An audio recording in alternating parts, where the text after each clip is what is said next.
So now we'll get to light this beacon. Wow.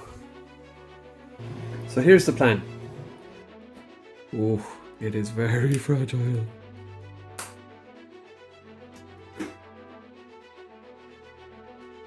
We finally got here. Honestly, this might be the 10th version of this that I've printed. That's worked out really nicely for us. Welcome to episode 5 of the miniature lighthouse build. I'm Jamie. This is Jamie Makes. In this episode, we're going to build the interchangeable beacons. We're going to finish the top of the tower. And finally, we're going to light the beacon. It's going to be a big one. So let's get cracking. I've now reached a part of the project which I didn't think would be quite as difficult as it's turned out to be. So I'm now trying to build the glazing cages for the very top of the lighthouse. I want to keep the astragals, which are parts of the glazing cage, these parts of the glazing cage. I want to keep these narrow enough to actually look like a glazing cage. What I'm finding is the supports are causing me a lot of trouble. So with most of these cages, the moment I try and take out the cage, it's breaking the astragals. And at the moment, my poop chute from my bamboo labs is a total graveyard for glazing cages. I had this problem before when I was designing and building the model Fastnet lighthouse. The way that I solved that problem with the model for Fastnet was I printed the glazing cage flat, and then I used the flexibility of the PETG to go around the model and then glue at a seam. And that's fine. What I did also on Fastnet then was I printed a ladder which went over the seam and hid it nicely. This has a couple of issues. Firstly, the glue will off-gas and fog the pipe behind it, which isn't great. And it's also very, very awkward to try and line these up, close them up and glue them. So if I can help it, I'd rather not go down this route again. If I have to, I have to. That's just the way it goes. So in my struggle to get these to print, I was thinking about supports, obviously enough, and how I could reduce the amount of supports, and something hit me. I could kill two birds with one stone and do a really nice nod to the inspiration for the design and build of this lighthouse and the very first one, which was Seamus's Cottage. We spoke about that in episode 1. I decided to build this glazing cage to look very similar to the one on the lighthouse of Song of the Sea. So here it is on the build plate. I'll take it off the build plate and I'll see if I can remove these supports without doing any damage. I don't know though, because this may be my 10th time trying to print one of these, and every time the supports are just breaking things. So I've been trying to change as many things as I can, change design, change things in the slicer settings. But we're getting closer, but I may need to go to this solution of printing them flat. Hopefully not. Wish me luck. I'll try and get these supports off. If I can, great. If I can't, yeah, that wouldn't be fantastic. So let's try that, see if it works, and I'll get back to you. But thankfully, we finally got here. Honestly, this might be the 10th version of this that I've printed, and it was starting to really, really frustrate me. But thankfully we're here. So let's get to seeing if it fits in the pipe. I've cleared some of the rubbish. Let's try to get this on the rest of the way, which I am nervous about. So this is going to be a very, very, very slow operation.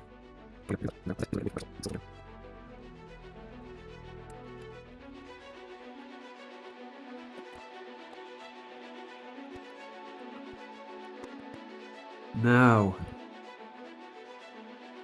we've reached the bottom of the glazing cage. I want to take out a little bit, just that bit there. I am nervous of this. I know I can just reprint a new one, but I've gone through enough of these now. My poop chute is a graveyard for these glazing cages. I'm nervous about it, so I'm going super slow. I'm going to take this little bit of rubbish out of here, and then if it fits down over fully, take it back off, cut the pipe, and then try it on the model. So let me clear that and we'll get it the rest of the way down.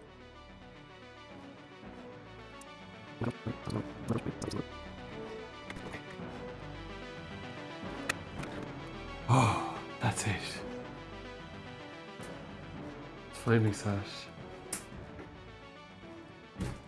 Flush.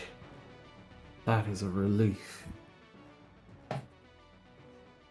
I'm not going to push it. It needs to go another couple of millimeters so that it fits onto the model. It needs to go another couple of millimeters up, if you like. But I'm not going to do that right now because at the moment I'm just glad that everything fits, because I was nervous about that. I didn't know if it would go properly. I was worried that as we were fitting this that it would just snap the astragals. Thankfully it hasn't. Let's see what it looks like on the model.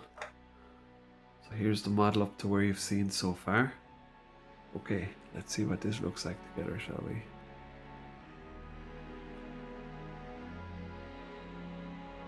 Yeah. That's very pretty, isn't it? That's really nice. I need to clean the pipe with isopropyl alcohol because I've been handling it so it's covered in grease and gunk and whatnot. So we'll clean that up. There is a couple of little pieces of rubbish that I need to clean off the glazing cage. But on the whole, that's finally gone well because it took quite a while to get there. Next up, need to design and build the top. Here's the lantern roof that we've designed and made for the model. I've made a little lip right here on the inside, and what this will do is it'll stop the glass from sitting crooked. The dome itself is a dead giveaway that this is based off an old Irish lighthouse. The older Irish lighthouses from the early 19th century all had the dome tops. It's the easiest way to tell that a lighthouse is very old. These were very expensive, they were very ornate, and in later designs there was a move towards the conical shaped tops. So this one here is basically based off the lighthouse in Youghal. I've kind of winked and nodded towards all different lighthouses, whether it be Fastnet or Youghal or Song of the Sea. So we're at this point now. We've got the lantern roof. We've got the glazing cage done. Let's try light the model. So here's the plan. This is the other beacon. This is the one with the 1 watt LED, the COB LED in it. This LED is an awful lot more powerful. It draws an awful lot more energy than the other LED. The other LED would have been just fine going through the solar unit, but I think this would be pushing this right out to the edge. It might actually fry the board. So what we'll do is we'll use the solar controller to switch on and off a transistor, and that should preserve the board. It should make sure that the board doesn't get damaged by the LED, by the draw of the power of the LED. This is actually a good thing that we're doing this right now, because we can build the outboard circuit right here with the transistor and the resistors that we need, and that way we can put in whichever beacon we want because it's drawing straight from the battery. So this is a good thing. This means that we can interchange the beacon for more powerful beacons, less powerful beacons, whatever we want really. So that's exciting.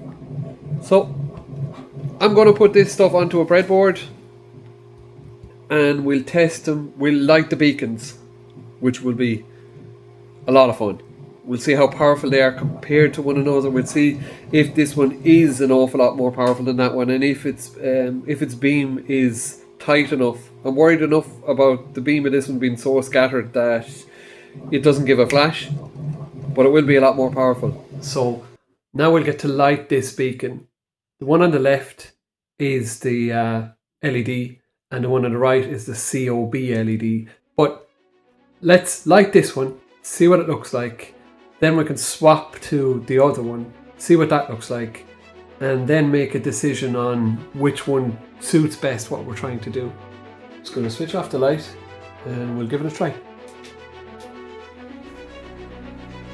Wow. That is so bright, isn't it? Yeah, that's amazing. That's worked out basically as well as I would have hoped it would have. I don't know if the camera's going to do justice to what the difference between the two LEDs is going to look like, but let's find out. I'll change the beacon and we can see what the other one looks like in comparison. Let's get this one lit and see what it looks like. We'll turn off the light and we'll get it lit.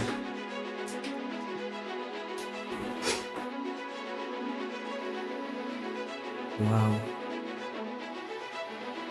You can see this one isn't nearly as powerful. Hopefully that comes out on camera. It's definitely not nearly as powerful. But I do prefer the way this gives a flash. I think this is the beacon that I'm going to use. Let me know which beacon would you use? At this point we're going to attempt to use the UV resin to attach the roof to the glazing and then the glazing to the tower. So let's try that.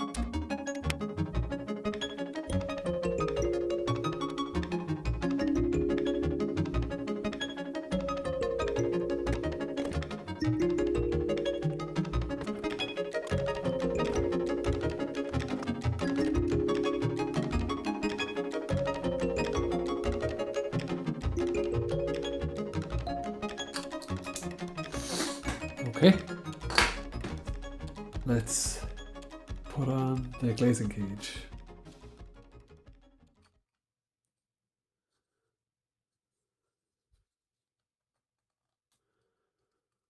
You'll notice I've made the glazing cage slightly wider. I saw all the struggles that I had the other day and I thought, well, if I made it like 0.1 of a millimeter wider, it would slip over easier and negate all the issues that we had. So now let's put some UV resin into the lip for the glazing.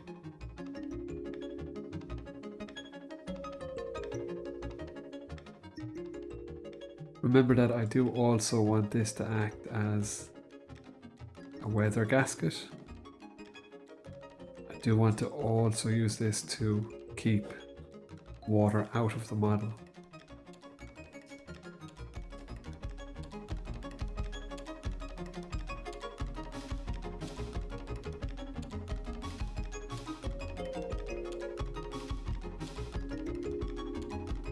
That sat down beautifully and I can see a little bit of squeeze out on the inside. That's a good thing because I want this to act as a weather shield for me.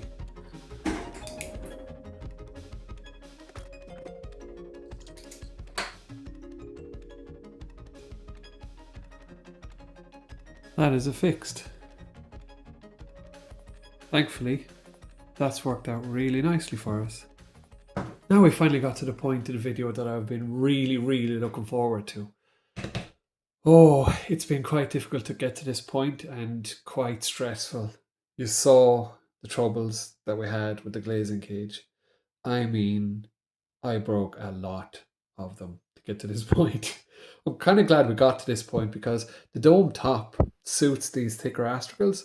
The older lighthouses in Ireland would have had thicker astragals like this, and as they got thinner, as the glazing got thicker and harder, they moved towards a more conical top like the ones you'd see in Fastnet and the more modern lighthouses. I'd say that it's still 100 years old, but the more modern lighthouses. So let's put the lamp room into the tower, light it up for one last time, and see what it looks like. And that's going to do it for this episode. So here we go.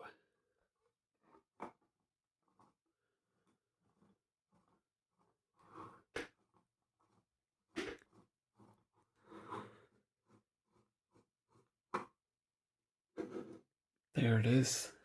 So let's turn out the light, light it up, see what it looks like.